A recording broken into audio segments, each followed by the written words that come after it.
Today I'm going to talk about offensive positions in football, meaning all the positions that the offensive side of the ball plays. So you have 5 linemen, and that's pretty consistent across all formations.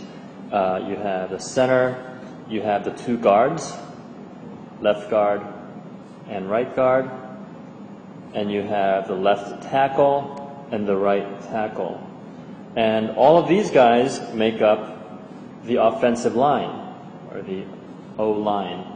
Okay? Then you have, obviously, the quarterback right behind the center who gets the ball, and if they run the ball, then they hand it off to a halfback who's all the way behind the quarterback. And you'll often also have a fullback that most commonly blocks for the halfback. Then you have 2 wide receivers on opposite ends, usually. So you have 2 receivers going out to catch the ball if they decide to pass it.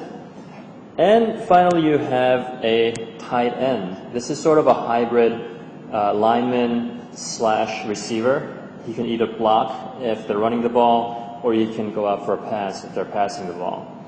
So those are the main positions in what we call the I formation, which is probably the most common formation out there, with the fullback and the halfback right behind the QB forming this I shape. That's why it's called the I formation.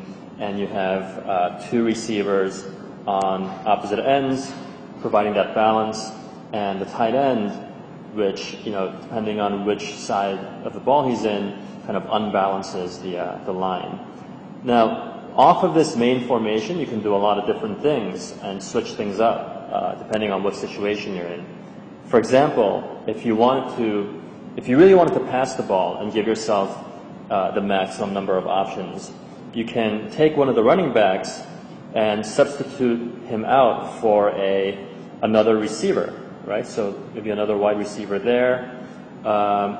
We can also, if it were a running situation, take the wide receiver that you used to have, substitute him out for another lineman.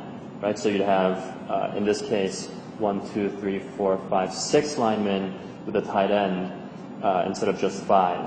So depending on the situation, you can do a lot of substitution and just moving pieces around to give you the best kind of situation possible, and the defense can adjust accordingly. So that's the basic formation and all the basic positions, and in later lessons I may cover other formations that are more specialized.